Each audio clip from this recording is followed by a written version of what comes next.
Hola, mi nombre es José Roberto Rodríguez y es un gusto compartir contigo. Lección número 10, titulada Jacob, Israel. El texto bíblico base para el estudio de esta semana se encuentra en el libro de Génesis, capítulo 32, verso 28, en el cual leemos lo siguiente. Y el varón le dijo: No se dirá más tu nombre Jacob, sino Israel, porque has luchado con Dios y con los hombres, y has vencido. La saga familiar de Jacob continúa, con sus cosas buenas y malas. Sin embargo, a pesar de todo, se revelan la mano de Dios y su fidelidad a las promesas del pacto. Esta semana veremos más de Jacob, ahora que dejó a Labán y, al regresar a casa, tuvo que enfrentarse a Esaú, la víctima de la traición de Jacob. ¿Qué le haría ahora su hermano tan gravemente perjudicado? Afortunadamente para Jacob, en medio del temor de lo que ocurriría, el Señor Dios de sus padres volvió a aparecerle en un incidente que fue un precursor de lo que posteriormente se conocería como el tiempo de angustia de Jacob. Y esa noche Jacob, el suplantador, se convirtió en Israel, un nuevo nombre para un nuevo comienzo. Comienzo que finalmente conduciría a la creación de una nación que llevaría su nombre en su honor. En otras palabras, a pesar de todo lo que sucede, las Escrituras relatan la historia de los patriarcas y su familia para mostrarnos que Dios es fiel en cumplir lo que prometió y que lo hará a pesar de que, a veces, al parecer su pueblo haga todo lo posible para impedir ese cumplimiento. Luego de despedirse de Labán, Jacob pronto tiene otra experiencia con Dios. Al saber que su hermano Esaú está aproximándose y 400 hombres con él, Jacob ora fervientemente al Señor. Aunque reconoció: realmente yo, tu siervo, no soy digno de la bondad y fidelidad con que me has privilegiado, Jacob realmente estaba comprendiendo mejor de qué se trataba la gracia. ¿Y cómo respondió el Señor? Leamos Génesis capítulo 32, versos 24 al 26.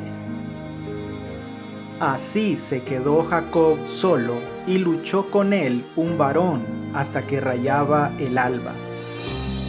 Y cuando el varón vio que no podía con él, tocó en el sitio del encaje de su muslo, y se descoyuntó el muslo de Jacob mientras con él luchaba.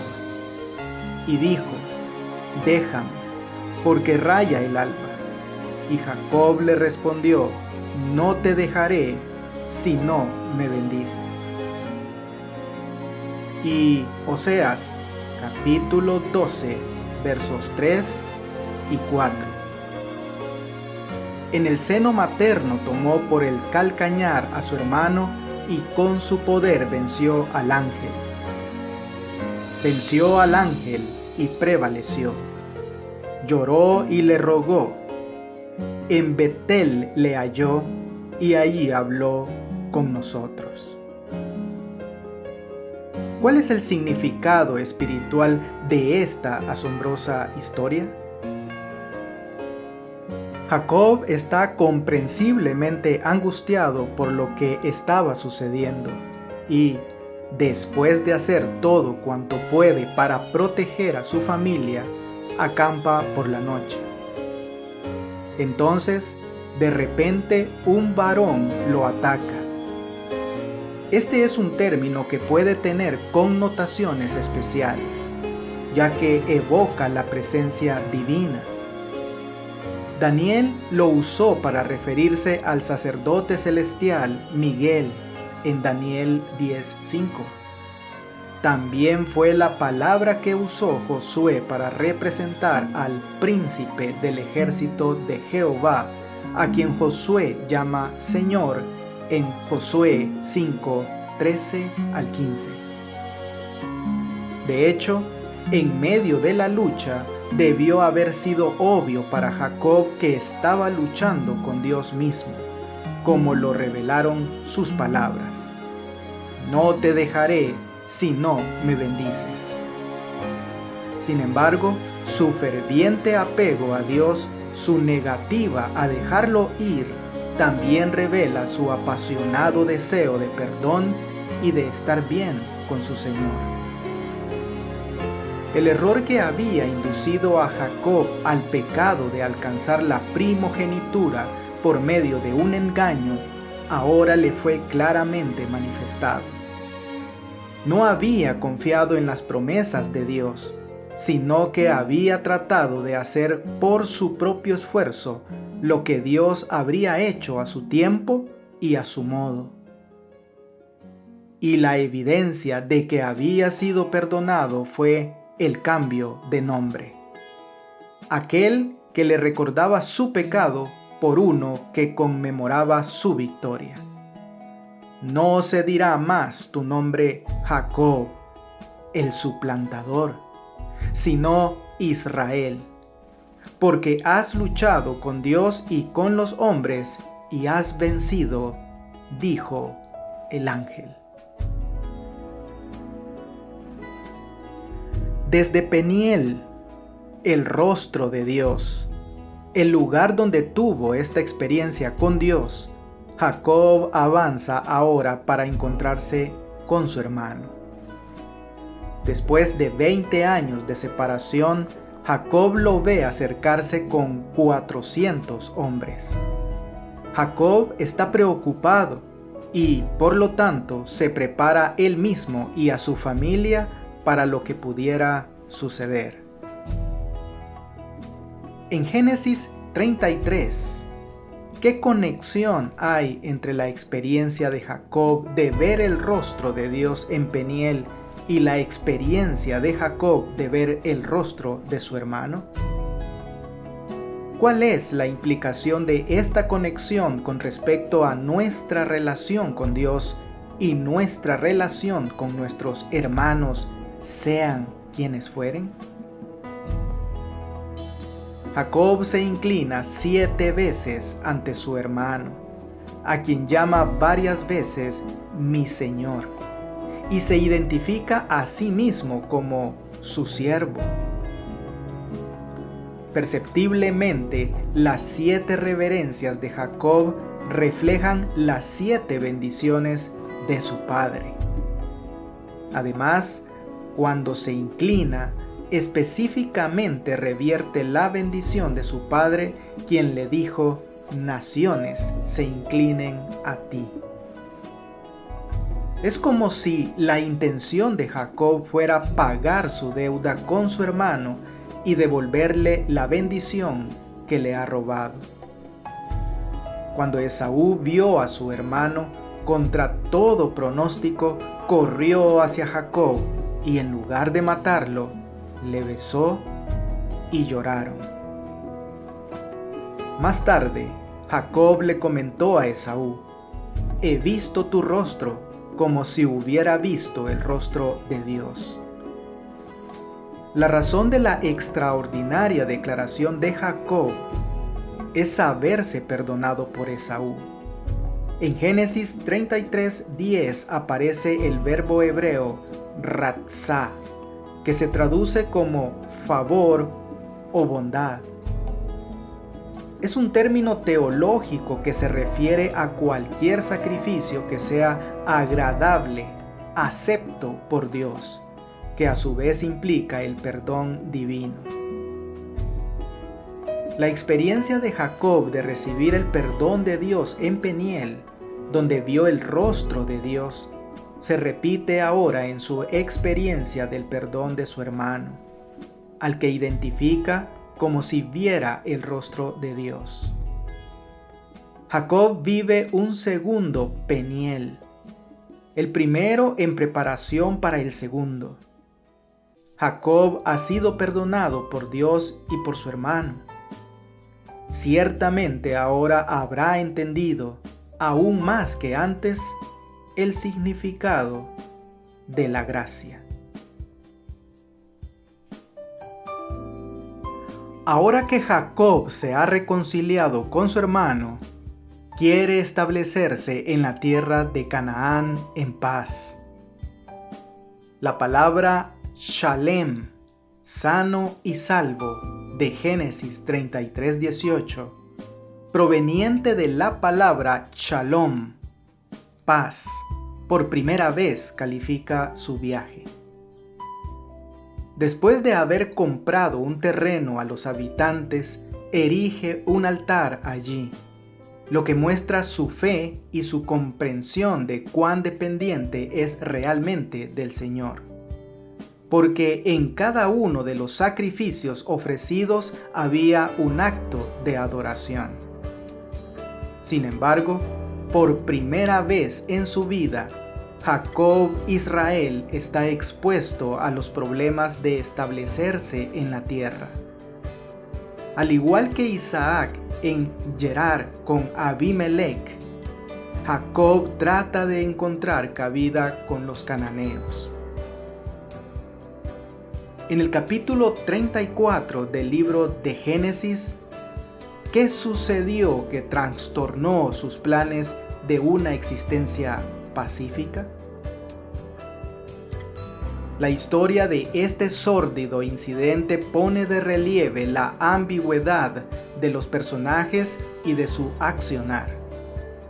Al sensual Siquem, que abusa de Dina, también se lo define como sincero y enamorado de Dina, y alguien que intenta hacer las paces. Incluso está dispuesto a someterse al rito del pacto de la circuncisión. Mientras tanto, Simeón y Leví, que se presentan como los defensores de Dios y sus mandamientos y de su hermana, y que resisten los matrimonios mixtos con los cananeos, recurren a la mentira y el engaño, y están listos para matar y saquear. Sus acciones no solo eran reprobables. ¿Por qué no castigar al único hombre que lo había hecho? Sino además tenían el potencial de causar muchos más problemas. En cuanto a Jacob, solo le preocupa la paz. Cuando le informan sobre la violación de su hija, no dice nada. Sin embargo, después de enterarse de lo que habían hecho sus hijos, los reprende abiertamente por las consecuencias que podría haber. Me habéis turbado con hacerme abominable a los moradores de esta tierra, el cananeo y el fereceo, y teniendo yo pocos hombres, se juntarán contra mí y me atacarán, y seré destruido yo y mi casa. Leamos Génesis capítulo 35, versos 5 al 7. Y salieron, y el terror de Dios estuvo sobre las ciudades que había en sus alrededores, y no persiguieron a los hijos de Jacob. Y llegó Jacob a Luz, que está en tierra de Canaán, esta es Betel, él y todo el pueblo que con él estaba. Y edificó allí un altar, y llamó al lugar el Betel, porque allí le había aparecido Dios cuando huía de su hermano. Con esto que sucedió, ¿qué lecciones podemos aprender sobre la verdadera adoración? Inmediatamente después de la queja de Jacob de que su paz con los cananeos se había visto afectada, y después de reprender a sus 2 hijos, Dios insta a Jacob a dejar Siquem y regresar a Betel para renovar su pacto. De hecho, el Señor le dice que una vez allí deberá construir un altar. Mientras tanto, lo primero que se registra después del mandato de Dios es que Jacob le dijo a su gente que se deshiciera de los ídolos cananeos que habían tomado en el saqueo de la ciudad de Siquem y de los ídolos familiares que Raquel había robado. Todo esto también es fundamental para la idea del pacto con Dios. Estos ídolos se habían conservado y probablemente se los adoraba a pesar del compromiso de Jacob con Dios. No bastaba con que Jacob se fuera de Siquem para escapar de la influencia cananea. Jacob tuvo que eliminar los ídolos del campamento y del corazón de su gente. El proceso de arrepentimiento es más que un movimiento físico de un lugar a otro, o un movimiento de una iglesia a otra. Lo más importante es que buscamos, por la gracia de Dios, purgar la idolatría de nuestro corazón, sin importar dónde vivamos, porque podemos hacernos ídolos de casi cualquier cosa. Cuando Jacob obedece a Dios y procede de acuerdo con el mandamiento de Dios, el Señor finalmente interviene y el terror de Dios afecta a todos los pueblos a su alrededor y no se atreven a atacar al patriarca. Entonces, Jacob está listo para adorar con todo el pueblo que con él estaba, lo que sugiere que la unidad familiar se había restaurado. Jacob le da a este lugar el nombre de El Bet-El, un recordatorio de su sueño de la escalera, una señal de que la reconexión entre el cielo y la tierra que se había quebrado durante algún tiempo, ahora se ha restablecido. Esta vez, el énfasis está en el Dios de Betel más que en el lugar en sí. Esta nota personal vuelve a resonar cuando Dios recuerda a Jacob su nombre Israel, con la doble promesa que implica esta bendición. La bendición de Jacob, en primer lugar, significa fecundidad, la transmisión de la simiente mesiánica y la creación de muchas naciones.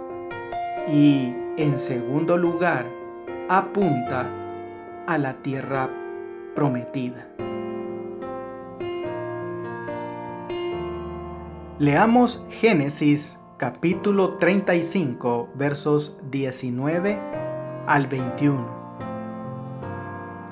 Así murió Raquel, y fue sepultada en el camino de Efrata, la cual es Belén. Y levantó Jacob un pilar sobre su sepultura. Esta es la señal de la sepultura de Raquel hasta hoy. Y salió Israel y plantó su tienda más allá de Migdal Edar. ¿Qué otros problemas enfrentó Jacob dentro de su familia disfuncional? En cuanto Jacob deja Betel, 3 hechos interconectados marcan el último paso de su viaje hacia la tierra prometida. Nació el último hijo de Jacob. Raquel murió. Y Rubén, el primer hijo de Jacob con Lea, durmió con la concubina de Jacob. Aunque el pasaje no dice por qué el joven hizo algo tan malvado, podría haber sido que quería profanar de alguna manera el nacimiento del último hijo de Jacob y humillar la memoria de Raquel. Simplemente no lo sabemos. El nacimiento del último hijo de Jacob se relaciona con Belén, que se encuentra dentro de los límites de la tierra prometida. Por ende, este nacimiento es el primer cumplimiento de la promesa de Dios para el futuro de Israel. La partera proféticamente se dirige a Raquel con las mismas palabras que Dios usó para tranquilizar a Abraham: no temas. Notablemente, Jacob cambia el nombre que la moribunda Raquel le había dado a su hijo Benoni, que significa hijo de mi tristeza, que manifiesta su dolor, por Benjamín, que significa hijo de la mano derecha, quizás insinuando la dirección del sur para expresar su esperanza en la tierra prometida y todo lo que Dios dijo que haría por su pueblo después de que se establecieran allí. Sin embargo, durante este tiempo, Rubén tiene intimidad con Bilha, la concubina de su padre, y también sierva de Raquel. Sencillamente no sabemos por qué hizo este acto escandaloso, más que como otro ejemplo de depravación humana. Increíblemente, Jacob no responde a esta horrible transgresión, a pesar de que se enteró de lo sucedido. Quizás en este momento de su vida, Jacob confía en que Dios cumplirá su palabra a pesar del pecado y la maldad que por momentos ocurra a su alrededor. Es esta lección concreta de fe la que está implícita en la lista de los 12 hijos de Jacob, que serán los antepasados de Israel. No es la gente más apetecible y amable, como veremos. No obstante, a pesar de todos los problemas, de toda la disfunción, incluso de la maldad pura, como Rubén con Bilha, la voluntad de Dios se cumpliría por intermedio de esta familia, sin importar cuán caótica fuese realmente. Leemos Elena de White, Patriarcas y Profetas, La Noche de Lucha, páginas 194 a 202. La experiencia de Jacob durante aquella noche de lucha y angustia representa la prueba que habrá de soportar el pueblo de Dios inmediatamente antes de la segunda venida de Cristo. Tal será la experiencia del pueblo de Dios en su lucha final contra los poderes del mal. Dios probará la fe de sus seguidores, su perseverancia y su confianza en su poder para librarlos.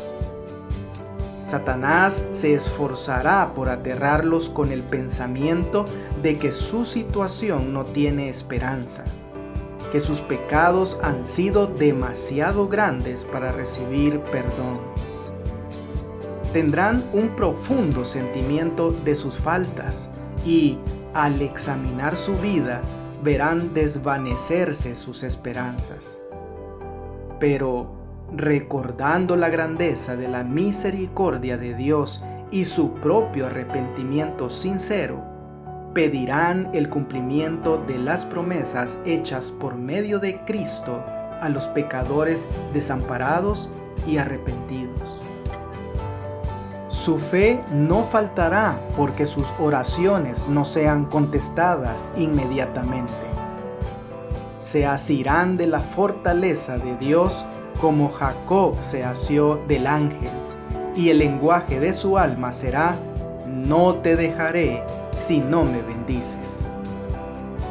Sin embargo, La historia de Jacob es una garantía de que Dios no desechará a quienes fueron arrastrados al pecado, pero volvieron al Señor con arrepentimiento verdadero. Por la entrega de sí y por su fe confiada, Jacob logró lo que no había podido alcanzar por luchar con su propia fuerza. Así, Dios enseñó a su siervo que solo el poder y la gracia divinas podían darle las bendiciones que anhelaba.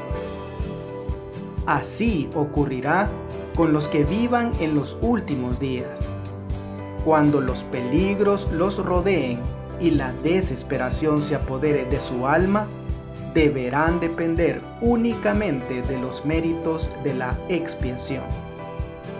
Nada podemos hacer por nosotros mismos.